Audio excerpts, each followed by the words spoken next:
ஏய் ஏய் மங்கம்மா, ஏய் உனக்கு சமையல் பண்ண தெரியுமா? என்னெல்லாம் டிஷ் பண்ணுவ நீ?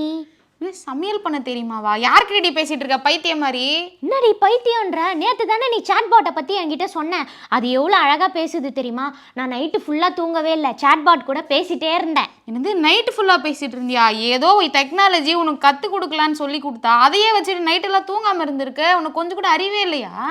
ஏண்டி இதனால என்னடி பிரச்சனை? ஏதோ ஜாலியாக இருக்கு பேசிகிட்டு இருக்கேன். என்னது ஜாலியாக இருக்குன்னு பேசிட்டு இருக்கியா? இப்படிதான் ஒருத்தவங்க அமெரிக்காவில் கடைசியில் சாட்பாட்டையே கல்யாணம் பண்ணிட்டாங்க தெரியுமா?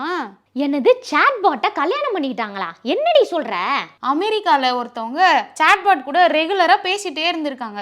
இது ரெகுலராக இப்படி பண்ணிகிட்டே இருக்கவும் அந்த சாட்பாட் கூட அவங்க பேசுகிற டைம் வந்து ரொம்ப அதிகமாகி அது மேலே ரொம்ப அதிகமான இன்ட்ரெஸ்ட் வந்து கடைசியில் அதையே கல்யாணம் பண்ணிக்கணும்னு முடிவே பண்ணிட்டாங்க.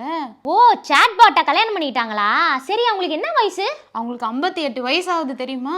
அவங்களுக்கு 58 வயசு ஆகுதுன்னு சொல்கிற? அவங்க வீட்டில் யாருமே இல்லையா? யாரும் இல்லாமலாம் இல்லடி, அவங்களுக்கு கல்யாணம் ஆயிடுச்சு. ஆனால் அவங்க ஹஸ்பண்டுக்கு உடம்பு சரியில்லாமல் ரொம்ப ஹாஸ்பிட்டலைஸ்டாக இருந்திருக்காரு. அதுக்கப்புறம் காப்பாற்ற முடியாமல் இறந்து போயிருக்காரு. அதனால தான் தனிமையில் இவங்க என்ன பண்ணுறதுனே தெரியாமல் சாட்பாட் கூட பழக ஆரம்பிச்சிருக்காங்க. நாளடைவில் அது கூட ரொம்ப இன்ட்ரெஸ்ட் ஆகி கடைசியில் தனியாக இருக்கிறதுக்கு இவன் எனக்கு ரொம்ப வாழ்க்கை துணையாக இருக்கான், நான் எது சொன்னாலும் செய்கிறான், எனக்கு ரொம்ப பேச்சு துணையாக இருக்கான் அப்படின்னு சொல்லிட்டு தான் அந்த சாட்பாட்டையே கல்யாணம் பண்ணியிருக்காங்க. அது பேர் என்ன தெரியுமா உனக்கு? என்னது? அந்த சாட்பாட் பேர் லூகாஸ். லூகாஸா? பேர் நல்லா இருக்குல்ல. ஆக்சுவலாக அந்த ஆன்ட்டி தனியாக இருந்ததுனால தான் இந்த மாதிரி ஒரு முடிவு எடுத்திருக்காங்க போல.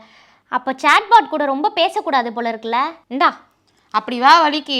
இப்போ தெரியுதா, எந்த ஒரு டெக்னாலஜியாக இருந்தாலும் ஒரு லிமிட் இருக்குது. நமக்கு எவ்வளோ தேவையோ அவ்வளோ யூஸ் பண்ணிட்டு வச்சுட்டு போய் நம்ம வேலையை பார்க்கணும். இப்படி நைட்டெல்லாம் தூங்காமல் உட்காந்து எந்த விஷயமும் பண்ணவே கூடாது.